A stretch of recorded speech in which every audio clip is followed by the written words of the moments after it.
네, 안녕하십니까. 김능구의 전국진단 9월 11일 시작하도록 하겠습니다. 추석을 앞두고 오늘은 위기의 윤석열 대통령, 보수층도 등 돌렸다 이야기입니다. 추석 민심 악화로 추석 이후에 지지율이 더 떨어지리라 예상됩니다. 우리는 그동안 추석 민심을 굉장히 중요시 여겼습니다. 보통 총선은 4월 달에 있습니다. 그 4월 달에 있으면은 설 민심이 중요했고요. 그동안 대선은 12월 달에 있었습니다. 그래서 추석 민심을 중요하게 여겼습니다. 설 민심에서 이기는 쪽이 총선을 이겼고 추석 민심에서 이기는 쪽이 대선을 이겼습니다. 그만큼 중요했다는 이야기죠. 근데 이제 대선이 3월 달로 바뀌었기 때문에 추석 민심은 그 의미가 약간 떨어질 수는 있지만 여전히 하반기 그리고 내년의 전국을 예상할 수 있기 때문에 중요하다고 봅니다. 오늘은 바로 이 추석 전 민심과 함께 이 흐름이 10월 위기설로 가는 길목이다라는 말씀을 드리고 싶습니다. 9월 1주차 한국갤럽 조사에 따르면 윤석열 지지율은 갤럽 8월 5주차처럼 지지율 23%로 취임 후 두 번째로 낮았습니다.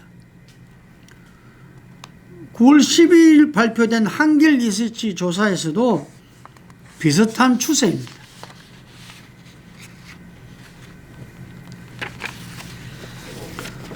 갤럽 조사에서 더욱더 우리가 유의미하게 봐야 되는 것은 모든 세대, 모든 지역, 모든 성향에서 부정평가가 높다는 것입니다.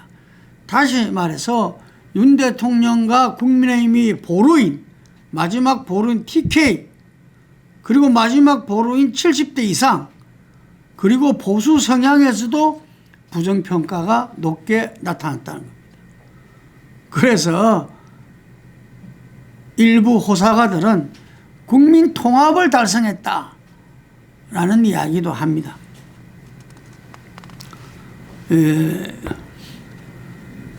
지역에서 서울 호남은 일부 개선했어요. 그런데 충청과 PK가 악화됐고요. 20, 30대도 일부 개선을 했습니다. 미미한 차이지만 개선했지만 60, 70대 이상에서 악화됐습니다. 진보도 일부 개선을 했습니다. 하지만 중도 보수에서 악화됐다는 이야기죠. 제가 지난번에 이 동해에 석유가 난다는 프로젝트를 발표했을 때 산자부 장관이 발표한 게 좋을 뻔했다. 왜냐? 대통령 이야기를 이제는 콩으로 매주를 쓴데도 믿지 않는다. 국민 신뢰를 거의 상실했다. 라는 이야기를 한 적이 있습니다. 참 아픈 이야기입니다. 다양한 부정적 원인이 지속적으로 축적되어 지지율이 위험 수위에 도달했다는 것입니다. 그리고 최근에 보면은 그 어렵게 22대 국회 개원식이 드디어 열렸는데 대통령이 불참했어요. 존경하는 정진석 비서실장이 독박을 썼어요. 본인이 건의했다고. 대통령을 살인자라 하는 국회에 어떻게 가겠냐고.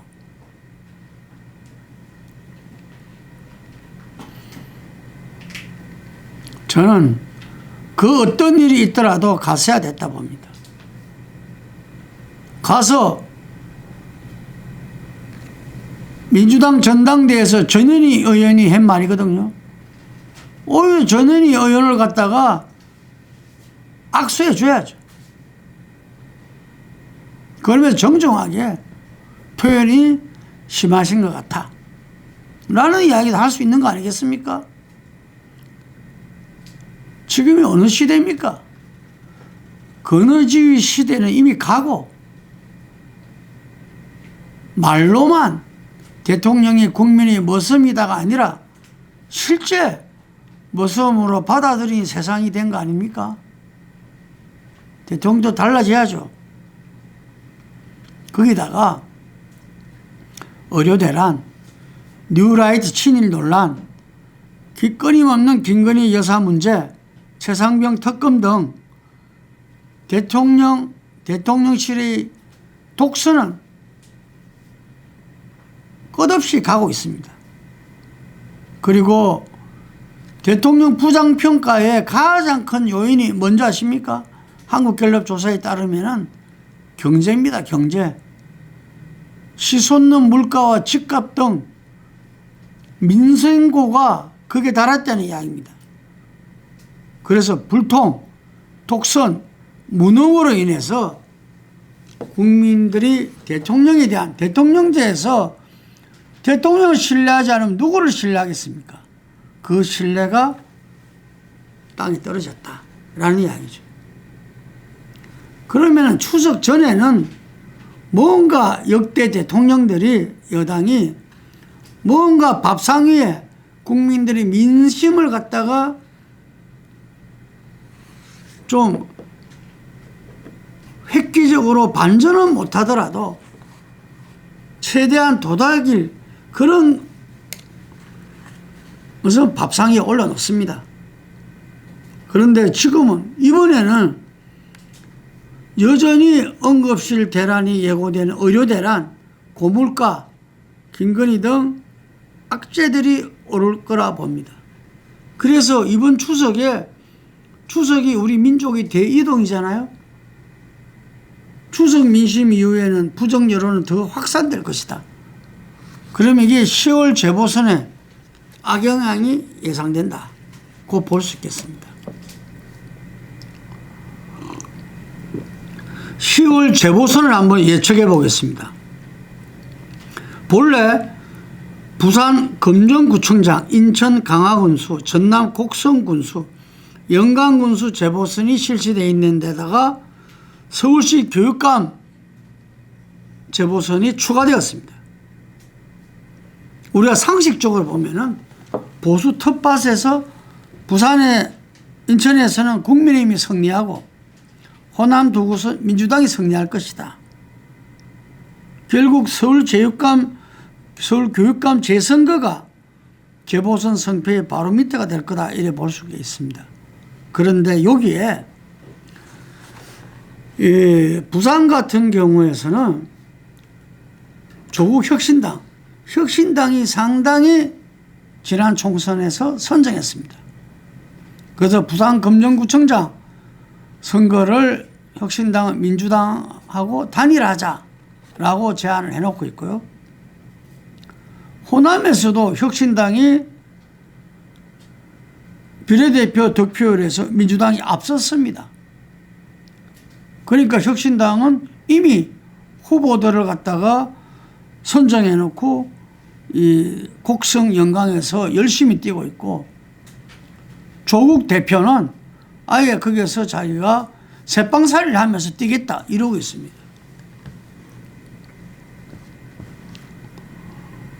여기서 지금 이제 이렇게 서로 치열하게 싸울 때는 단일화 효과가 있는 것입니다.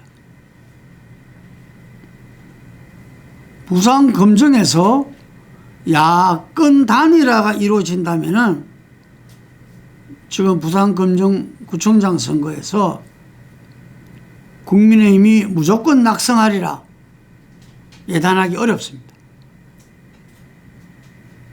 결국 호남에서 조국 혁신당과 민주당의 단일화가 이루어질 거냐 부분에 따라서 금정구청장도 영향을 미치라 보는데, 제 생각에는 호남에서는 조국 혁신당이 12명 국회의원 의석이 있지만 교섭단체가 못됨으로 인해서 22대 국회에서는 존재감이 거의 상실되고 있습니다. 우리나라 국회는 교섭단체가 안 되면 국회 운영에서는 무소속이나 마찬가지입니다. 그렇기 때문에 조국 혁신당의 존재감을 보여주기 위해서라도 호남에서 아마 단일화는 어려우리라 봅니다.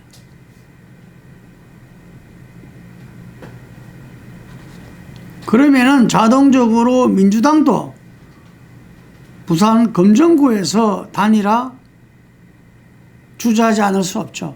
전재수 의원이 부산 민주당 시당위원장입니다. 아, 요거 빼라. 그게 전재수 의원이 전재수 의원이 부산에서 유일한 민주당 출신 국회의원입니다. 근데 전재수 의원이 그렇게 이야기했죠. 이미 후보를 확정하고 뛰고 있다. 그런데 후보 단일화의 필요성은 인지하고 있다. 좀 지켜봐야 됩니다. 강화군수에서는 누가 보더라도 이게서는 국민의힘의 텃밭 중에 텃밭이죠. 근데 국민의힘 후보들이 너무 많이 나왔습니다. 민주당은 일찍이 30대 중간 득표를 해왔던 그 후보가 이미 공천이 돼서 뛰고 있고요. 여기서 변수가 안상수 인천 전 시장이 이게 국회의원 또 2번 했습니다. 무소속 출마를 하느냐 마느냐에 국민의힘의 승부가 나지 않을까 싶습니다. 처음에 말씀드렸지만 어쨌든 서울시 교육감 선거가 제일 중요하다. 보수가 단일화됐을 때는 보수 후보가 당선됐습니다. 보수가 분열됐을 때는 진보 후보가 계속 당선되었습니다. 조희연 교육감 3선도 보수 후보의 단일화 실패, 분열에 힘입어 봐 컸습니다. 근데 이번에도 보수 후보 단일화를 주창하지만 실제로 단일화는 쉽지는 않을 것 같습니다. 그런데 저희들이 볼 때는 보수 후보가 단일화돼도 이번 선거에서는 보수 후보가 어려울 수 있다. 왜냐? 워낙 윤석열 대통령에 대한 민심이 안 좋기 때문에. 선거란 것은 대통령 선거든 국회의원 선거든 서울시장 선거든 구청장 선거든 다 비슷합니다. 누구를 찍느냐, 어느 당을 찍느냐, 결국 그렇게 귀결될 수밖에 없거든요. 보수 후보를 찍는 서울 시민들은 윤 대통령과 국민의힘에 대해서 지지를 표시하는 거고, 그렇지 않는 사람은 진보 후보를 찍게 되어 있습니다. 그래서 이 결과도 정당 공천은 안 했지만 윤석열 대통령과 국민의힘에 큰 부담이 될 수밖에 없고, 이것은 윤석열 대통령을 지나서 한동훈 대표한테까지도 상당히 큰 악재가 될 수 있다. 이런 말씀을 드립니다. 두 번째로 최근에 보면은 대통령 후보에 대한 평가와 가상대결도 또 나타나고 있어요. 아마 찬바람이 불면은 언론사에서 가장 조사해서 발표하고 싶은 부분이니까 계속 드러나리라 봅니다. 최근에 한길리서치가 대표직 수행평가 조사를 했습니다. 자세한 조사는 나중에 우리가 나갈 겁니다. 조사 개요는. 이재명은 긍정평가가 높고 한동훈은 부정평가가 높았습니다. 이재명 긍정 51.1대 부정 42.1인데 한동훈은 긍정 35.4대 부정 56.5였어요. 한국갤럽에서 차기 대통령 지지율이 이재명은 26, 한동훈은 14였어요. 이건 추이가 중요합니다. 직전조사 7월 4주보다는 이재명은 4% 올랐고, 그래서 26이 됐고, 한동훈은 5% 떨어져서 14가 된 겁니다. 지지율 격차가 3%에서 12%로 확대된 거죠. 비슷한 시기에 서로 7월 달, 8월 달에 전당대회를 했는데 컨벤션 효과가 암만 최근이라도 이재명 후보는 견고한 당내 기반에서 차기 대선을 위해서 중도 확장을 기하면서 당을 안정적으로 리드하고 있다. 라는 점이 이번 여론조사에서 나타났다 이래 봅니다. 지지율 상승으로 나타난 거죠. 반면에 한동훈 대표는 당내 기반이 취약하다. 저희가 정동욱 수석 최고위원을 인터뷰했을 때 한동훈 대표 최측근이라 볼 수 있죠. 108명 중에서 20명에서 25명으로 지금 대충 예측된다 그랬어요. 그 정도로 당내 기반이 취약하다는 겁니다. 거의 20%에 머물고 있는 겁니다. 당내 의원들의. 그리고 대통령과의 갈등. 장동욱 수석 최고도 그랬어요. 그러면은 당을 힘있게 가기 위해서 당대표로 성과를 내기 위해서는 당내 의원들과의 함께감이 중요하다. 그러려면은 장 최고도 말했듯이 대통령과 함께 가는 모습이 국민도 마찬가지지만 의원들도 인지하고 받아들일 수 있어야 된다. 이런 이야기를 합니다. 그렇지 못할 때 리더십 한계 속에서 한동훈 대표는 어려울 수밖에 없습니다. 그래서 지지율이 하락한 겁니다. 세 분 다 제가 앞에 이야기한 대로 10월 위기설이 정치권에 강타하고 있습니다. 10월 위기설 이야기한 것은 저희가 처음입니다. 사전 경고의 의미에서 한 겁니다. 왜 10월 위기설이냐? 윤석열 대통령은 앞에 말씀드렸죠. 추석 민심 이후에 지지율이 더 떨어져서 23% 레임덕입니다. 레임덕을 넘어서서 10%대까지 만약에 떨어진다면 이건 심리적 탄핵 상태입니다. 윤석열 대통령이 위기에 진짜 위기에 봉착하게 된다는 거죠. 한동훈 대표는 금방처럼 여러 지표에서 지지율이 하락하고 있습니다. 거기다가 10월 재보선에서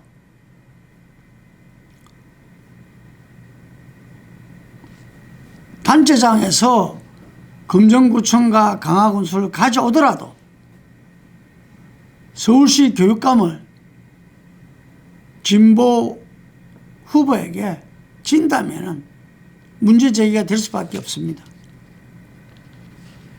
설상가상으로 두 군데서 한 군데 진다면 이거는 대표직이 흔들릴 수밖에 없는 겁니다.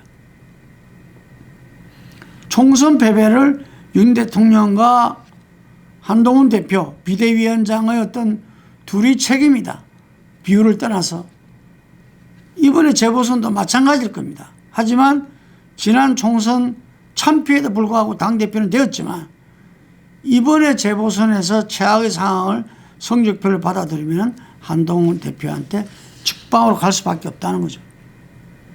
이재명 대표는 지지율도 오르고 당내 기반도 굳히고 중도청, 중산층을 두텁게 하는 이 행보도 잘 가고 있습니다. 그런데 우리가 이전부터 이야기했던 사법 리스크, 공직선거법 1심 선고와 위정교사 1심 선고가 10월 말경 예정되고 있습니다. 여기에서 유죄를 받고 그 형량이 위험한 수준으로 놓은다면은 그 속에서 정권교체는 야권의 진보 세력의 절대적인 과제인데 이 부분이 흔들릴 수밖에 없고 제3후보론이 제기되지 않을 수 없을 겁니다. 그래서 10월 위기설을 이야기했던 거고요. 윤석열 대표가 지난번에도 이야기했지만 한동훈 대표랑 손잡고 이재명 대표를 만나라. 그러면은 윤석열 대표의 위기를 극복해 나갈 수 있다. 국민경제에 올인하시라. 앞으로 전 세계가 주목하는 AI 대통령이 되시라. 한동훈 대표는 국민 눈높이에서 민심만 바라보면서 대통령과 함께 국정을 수행해 나간다면은 당의 의원들이 지지도 확충해 나가면서 보수 세력의 지지율도 상승할 것이다.